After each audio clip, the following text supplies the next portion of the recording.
Bienvenidos desde aquí, nuestro encuentro con las informaciones y los eventos que sin lugar a dudas marcan el rumbo de la historia. Y lo que marca el rumbo de la historia para Venezuela y América Latina es el proceso electoral del venidero 28 de julio. Por eso desde aquí hemos querido conversar con los candidatos presidenciales que tuvieran a bien aceptar nuestra invitación y conocer parte de sus posiciones sobre algunos temas medulares de política exterior y política internacional. En esta oportunidad nos acompaña en el estudio Antonio Ecarri. Él es candidato presidencial, fundador del partido Alianza del Lápiz. Para las elecciones presidenciales del 28 de julio está apoyado por diversas organizaciones políticas como Cambiemos, Avanzada Progresista, por supuesto su partido Alianza Lápiz, el Partido Ecológico, Fuerza Vecinal y Min Unidad. Gracias por estar con nosotros. Gracias, profesora. Gracias por esta gran oportunidad de conversar con usted y además de un tema que va a ser historia. Sin lugar a dudas. Porque Venezuela hoy, la presencia de la geopolítica es clave para poder entender este rompecabezas en que estamos parados los venezolanos. E inclusive más allá de América Latina, ¿no? Cómo no, claro que sí. El impacto de Venezuela en el mundo entero en estos momentos es tremendo. A ver, hemos organizado una dinámica muy particular. Ajá. Y la dinámica es que aquí tenemos varias preguntas que ya están formuladas, escritas en unos papelitos. Usted toma una de ellas, me da el papelito y vemos sobre qué vamos a hablar. Se le salió su profesor. El hecho de... Eso es lo típico de nuestros exámenes orales. Después de tantos años de docencia, eso se convierte en una forma de vida. Absolutamente. Así es. A ver, tenía esto que no me decía, creo que desde quinto año de bachiller. El quinto año de Derecho. A ver. Las inversiones extranjeras en el país deben privilegiar a los estados con gobiernos aliados. Fíjate que esto es un tema muy importante. Eso es una pregunta. ¿Deben privilegiar a los estados con gobiernos aliados? Porque es lo que hemos visto últimamente, ¿no? Sí, las inversiones que recibimos de otros países son de países con gobiernos afines, con gobiernos empáticos a nosotros. ¿Debe seguir siendo eso así? No. Yo creo que todo tiene que cambiar. Y además porque la política exterior que nosotros estamos planteando dentro de nuestro gobierno es una política mucho más pragmática. Es decir, a mí no me importa de qué país venga. Lo importante es que nosotros debemos incentivar las inversiones en Venezuela. Es decir, ¿eso qué quiere decir? Un poco aquello de que no importa de qué color sea el ratón con tal de que case... Pero totalmente. Que sea el gato con tal de que case ratones. Claro, porque uno de los pilares fundamentales, y me encanta esta pregunta, uno de los pilares fundamentales de nuestro plan para Venezuela es, que incluso lo hemos denominado la nueva Venezuela, el pilar 1 es inversión. Ahora, ¿de dónde vamos a sacar esas inversiones? Bueno, primero tenemos que prepararnos para que esas inversiones vengan. Y esas inversiones, bien sean de gobiernos que han sido aliados de Venezuela durante estos 25 años o gobiernos que han sido aliados de Venezuela en otras etapas, porque creo que esto simplemente siempre es muy circunstancial. Pero lo que debemos tener es una política clave y un eje de actuación. Para no estar, ¿sabes? Un día haces una cosa y otro día haces otra, si no estás dentro de tu plan. Plan 1, bueno, yo tengo que darle paz a Venezuela y estabilidad, porque bien sean China, bien sean bielorrusos, o bien sea vietnamita, o bien sean rusos, bueno, yo tengo que tener el país en paz, porque así sean rusos, no van a venir a Venezuela a invertir nada si este país está lleno de conflictos. Pero el país en estos momentos tiene una conflictividad muy alta, no así desde el punto de vista social, afortunadamente, por ahora, pero sí desde el punto de vista político. Y hay eso una alta espanta las inversiones. Claro, pero hemos recibido muchísimas inversiones extranjeras, pero de un grupo muy reducido de países. Sí, y todavía siguen siendo escasas, porque el modelo político que tuvimos durante 25 años espantó a las inversiones. Entonces, una de las grandes, es más, hoy estamos a punto de ser embargados, claro, de los últimos 25 años. Incluso te lo puedo decir de los últimos 50. Porque cuando comenzó aquí la estatización de la industria petrolera, bueno, espantamos a las inversionistas petroleras que habíamos llegado a producir más de 3.900.000 barriles para el año 1973. Incluso cuando Carlos Andrés Pérez recibe el gobierno en 1974, hubo que dictar 2 veces el presupuesto nacional por la cantidad de dólares que habían por la guerra del Yom Kippur. Es decir, nosotros debemos tener una política que independientemente de quién sea, pues nosotros tenemos que privilegiarla. Es decir, yo no tengo problemas ni voy a tener prurito de sentarme con los Estados Unidos para que vengan inversiones americanas. Evidentemente necesitamos dólares, porque necesito dólares para mis programas sociales, necesito dólares para los pensionados y jubilados venezolanos, necesito inversiones aquí. Pero también necesito además mucha tecnología de primer mundo, es decir, tecnología alemana. Necesitamos rescatar todo lo que son la plataforma eléctrica nacional, el sistema eléctrico nacional, y evidentemente hay mucha tecnología alemana dentro de nuestros aparatos que están hoy en ruina, pero hay la presencia de tecnología europea y de tecnología americana, es decir, que yo no puedo pasar por alto eso es caer en estado demencial, sino que también buscar el Japón, buscar tecnología china. No tengo complejos, por eso les decía que mi política exterior va a ser una política, de paz, segundo, de facilitar diálogos, porque Venezuela tiene que ser un gran punto de paz y de diálogo para los conflictos que hay en el mundo. Yo quisiera como presidente de Venezuela que una gran mesa de diálogo se sitiara en Caracas para resolver el problema entre Rusia y Ucrania. O por lo menos aportar algo. Aportar. Bueno, pero sin duda alguna el caso del Medio Oriente, no estar nosotros de un lado ni de otro, sino facilitar la paz. Es la diplomacia de la paz, es una política exterior pragmática en el sentido de que si voy a buscar inversiones, los voy a buscar de donde sea. Tengo que mirar para mi propio continente, tengo que ver a Colombia nuevamente como un socio importante, que lo fue durante muchísimos años y son nuestros hermanos. Brasil es muy importante, México es muy importante en la región. El Caribe también es muy importante. Los gobiernos, por supuesto, no me va a importar sentarme con el presidente Boric, que es socialista, o con el presidente Milei, que es ultraderechista. A mí eso no me va a importar. A mí lo que me va a importar es que vengan inversionistas privados a Venezuela, porque yo necesito levantar la industria petrolera. O sea que no habrá ideologización en la política exterior. No, por eso más bien me fui al otro lado. La política exterior venezolana se ha ideologizado de hace muchos años y nosotros tenemos que salir de ese hueco. Yo recuerdo que el presidente Luis Herrera, uno de los primeros viajes que realizó fue a Saddam Hussein en Irak. Es correcto. Pero era un social cristiano y decía, ¿cómo que fue a ver a un dictador en Irak? Bueno, porque era socio de la OPEP. Es decir, esa política de coherencia total, ¿qué voy a buscar yo? Que hayan inversionistas para levantar la producción de petróleo, porque si levanto la producción de petróleo, pues levanto la economía, pero no me puedo quedar ahí nada más. Necesito tecnología también para nuestras universidades. Hay sistemas extraordinarios en Corea del Sur, por supuesto, en Vietnam, en sistemas que yo no tengo por qué estar preguntando quién es, sino qué es lo útil para un país que está en crisis, que está en bancarrota, un país que tiene la economía destrozada y por supuesto que tenemos que hablar con mucha gente. Y eso significaría un cambio tremendo en la política exterior venezolana que en los últimos años se caracteriza por su alta ideologización. Tenemos que hacer una pausa. Al regreso, algún especialista en temas internacionales le tiene una pregunta. Maravilloso. Ya regresamos con más desde aquí.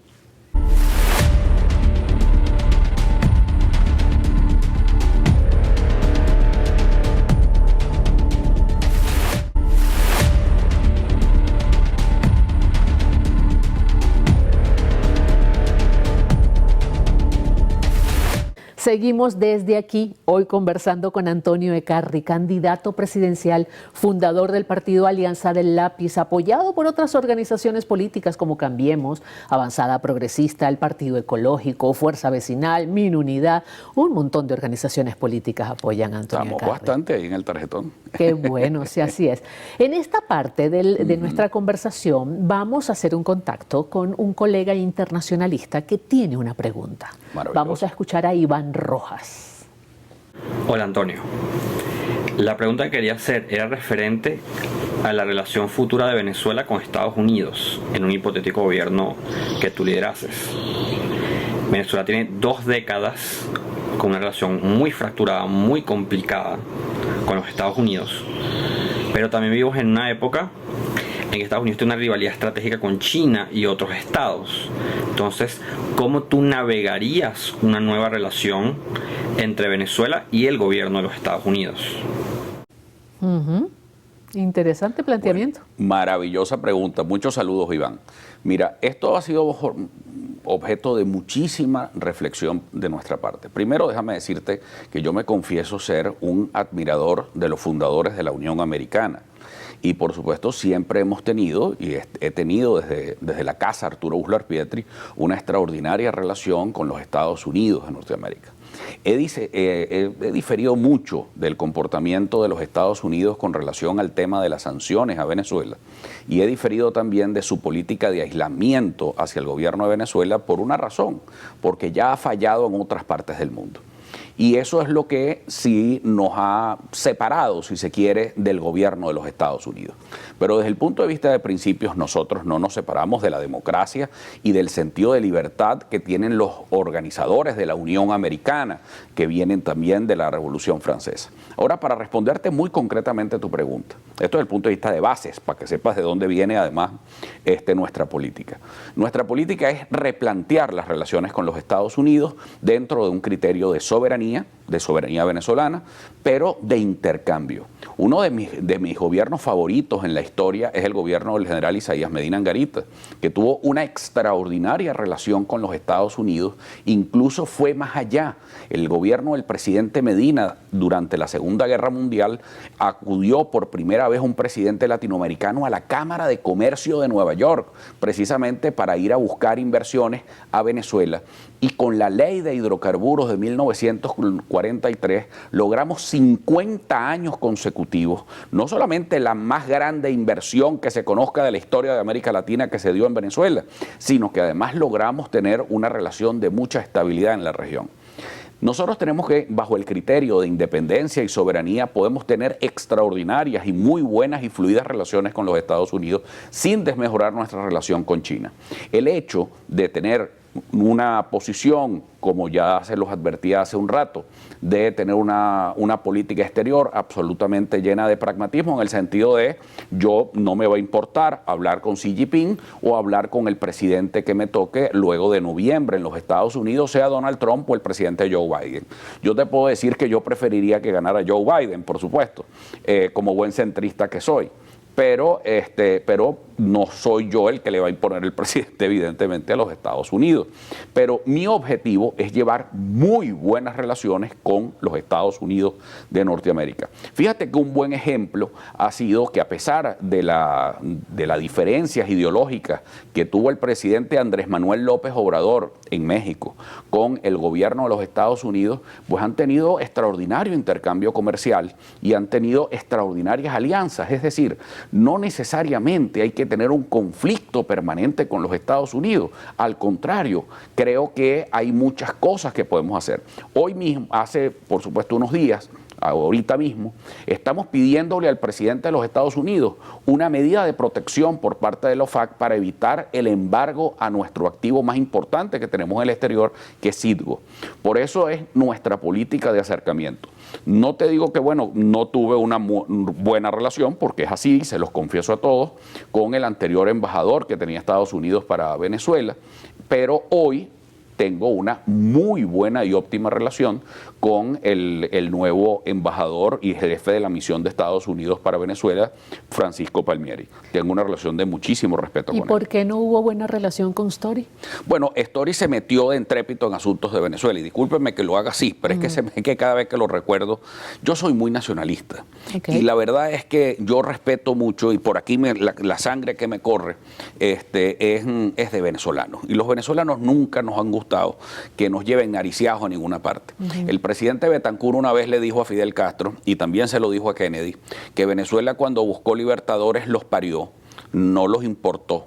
Entonces nosotros no estábamos buscando, a mí me asombraba cómo dirigentes políticos de la oposición iban a rendirle pleitesías al gobernador, al embajador de los Estados Unidos, James Story. A mí me parece, señor, igual lo hacen con el embajador Palmieri. O sea, sí, pero en el caso nuestro, el trato de Palmieri con nosotros, a mí Story me quería obligar a que yo tenía que acatar las decisiones de la plataforma unitaria, pero además con órdenes. Y a mí me sorprendía eso, profesora, y lo rechacé abiertamente. Incluso estuvo presente un historiador, el profesor Pedro Benítez, estuvo presente Jorge Barragán, miembro de nuestra directiva de la Alianza del Lápiz, en una reunión que no terminó bien, que fue esa relación con el señor Story. Pero en el caso de la relación con el nuevo jefe de la misión, que es el señor Palmieri, el embajador Paco Palmieri, pues tuvimos una relación muy, muy cordial y una reunión muy, muy cordial. Entendió mis argumentos, entendió nuestra política exterior, entendió que podía la pluralidad dentro de la oposición. Yo pero creo me que, preocupa y el respeto, algo, además. me preocupa algo, ¿no? Porque, a ver, pareciera que estamos enfocando más el asunto en la figura del embajador que en el Estado que representa.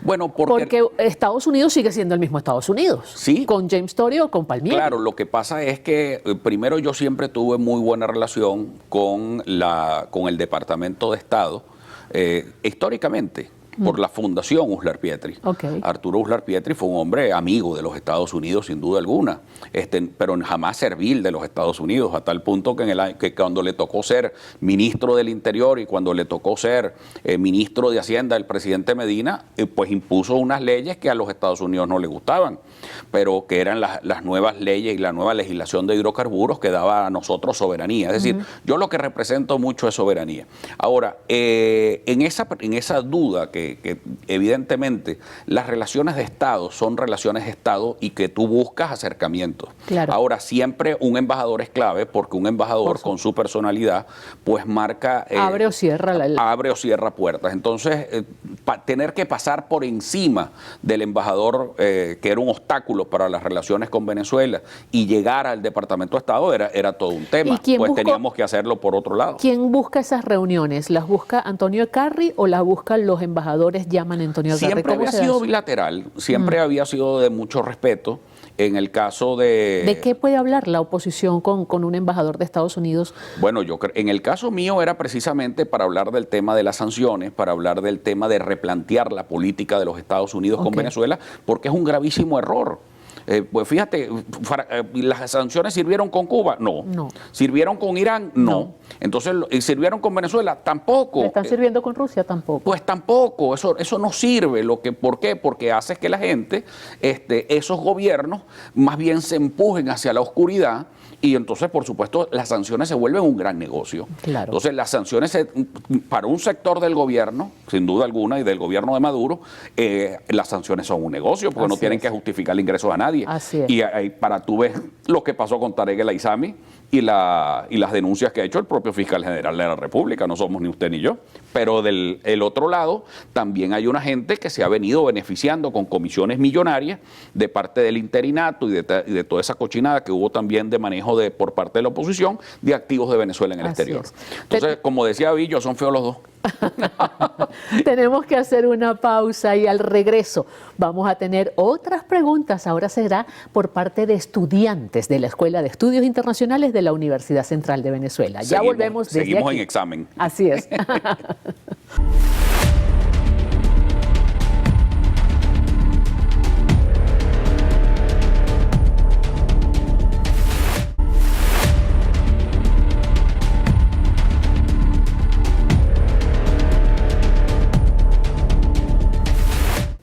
Seguimos desde aquí hoy conversando con Antonio Ecarri, candidato presidencial, fundador del partido Alianza Lápiz, apoyado por otras organizaciones políticas, Cambiemos, Avanzada Progresista, Partido Ecológico, Fuerza Vecinal, Min Unidad y por supuesto su propia organización, el Partido Lápiz. En este segmento vamos a recibir algunas inquietudes de estudiantes venezolanos de nuestra Universidad Central de Venezuela, no solamente de estudios internacionales, de otras áreas que también ven con cierta inquietud el camino que ha ido tomando Venezuela en el ámbito internacional. Vamos a escucharlos.